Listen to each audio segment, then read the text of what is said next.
अस्सलाम वालेकुम, कैसे हैं आप सब। उम्मीद है बिल्कुल ठीक ठाक होंगे। ये मेरे अगावे के प्लांट्स हैं। इसको अगावे प्लांट भी कहते हैं, कुछ लोग इसको अगेव प्लांट भी कहते हैं। इसके और भी एक दो नाम है। ये प्लांट देखने में होता बहुत खूबसूरत है। इसकी और भी कुछ वैराइटीज़ होती हैं, लेकिन मेरे पास ये 3 वैराइटीज़ हैं और बहुत हार्डी और बहुत ईजी टू ग्रो प्लांट है। वो लोग जो बिल्कुल अपने प्लांट के जो मतलब समझिए जो केयर नहीं कर सकते, इनके पास टाइम नहीं है, या फिर बिल्कुल बिगनर्स हैं, या ये कि वो कुछ ज़्यादा प्लांट के बारे में जानते नहीं हैं, लेकिन एक दो प्लांट रखना चाहते हैं और वो भी बहुत ज़्यादा डायरेक्ट सनलाइट में, तो आप ये प्लांट ईज़िली अपने घर में रख सकते हैं। ये प्लांट ज़्यादा से ज़्यादा पानी मांगता है, ना बहुत ज़्यादा केयर मांगता है, ना बहुत ज़्यादा फर्टिलाइज़र मांगता है। आप ये देखिए, इसके लीव्स बड़े प्यारे होते हैं और देखने में होते भी बहुत खूबसूरत हैं। करीब से भी आप देखिए, बड़े खूबसूरत होते हैं। आप वैरायटी देखिए, ये वाली मुझे बहुत अच्छी लगती है और साथ ही ये वाली जो वैरायटी है ये भी मुझे बहुत अच्छी लगती है। ये वाला थोड़ा सादा है, लेकिन इसका स्टाइल भी बहुत खूबसूरत है बढ़ने का। इन सब के आगे थोड़े से एक देखिए, ये देखिए आप निडल सी होती है आगे, और जो अच्छी खासी चुभ जाती है, इसीलिए ज़रा सा इसको बच्चों से दूर रखना चाहिए। और ये प्लांट एक सकुलेंट प्लांट है, यानी ये कि इसके जो लीव्स हैं, इसके अंदर, इसके स्टेम के अंदर बहुत पानी होता है। लिहाजा इस प्लांट को हमें बहुत सोच समझ के पानी देना है। जब ये अच्छी तरह ड्राई हो जाए तभी आप पानी डालिए, ओवर वाटरिंग बिल्कुल भी मत कीजिए। और इस वैसे तो ये प्लांट आप ज़मीन में अगर लगाते हैं और डायरेक्ट सनलाइट में रखते हैं तो बहुत अच्छी तरह ग्रो करता है, लेकिन पॉट्स में जब हम रखते हैं तो हम इसको बहुत ज़्यादा देर डायरेक्ट सनलाइट में नहीं रखते। 3 से 4 या घंटे की डायरेक्ट सनलाइट इसके लिए बहुत होती है, क्योंकि ये छोटे छोटे पॉट्स में हम लगाते हैं, इसकी बात कर रही हूँ मैं। अच्छा, प्रोपगेशन भी इसकी बहुत आसान है। मैंने इस पर एक वीडियो अपनी डाली हुई है, उसमें मैंने फुल डिटेल दी हुई है, मैं डिस्क्रिप्शन बॉक्स में दे दूँगी, आप चेक कर लीजिएगा। उसमें आप देखिएगा कि मेरे पास ये एक प्लांट था और शायद ये वाला प्लांट था, 2 प्लांट थे। उसके बाद मेरे पास एक इजाफा हो गया और मुझे ये मिला, मुझे बहुत अच्छा लगा। और इसकी वैसे तो मैंने इसकी देखी है, बहुत सारी वैरायटीज़ होती हैं। बस ये कि 2-3 बातें हैं, आपने इसको पानी ज़्यादा नहीं डालना है, आपने इसको डायरेक्ट सनलाइट में रखना है।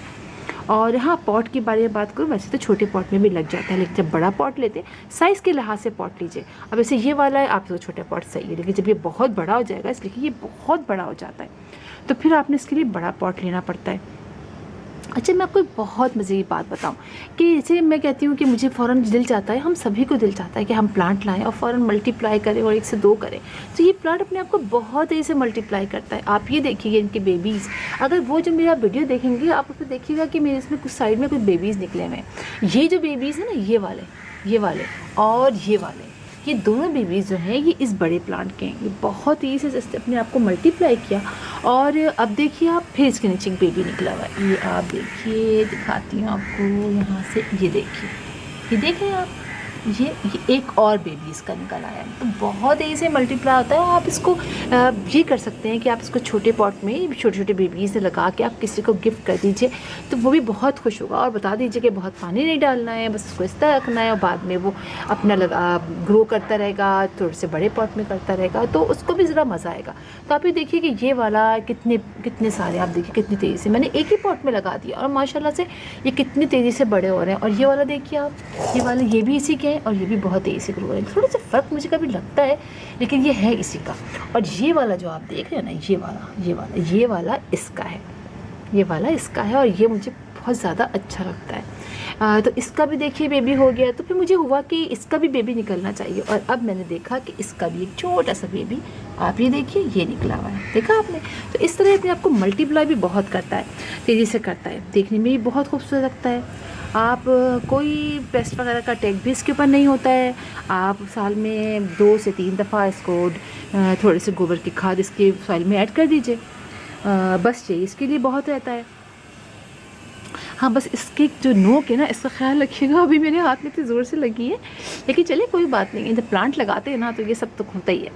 तो ये जो है इस तरह से मैंने इसकी नोक देखी, पीछे वाली मैंने कट करी थी, नीचे वाली मैंने काफ़ी नोक के कट की है, इसकी नीचे की सारी नोक कट की थी इसकी।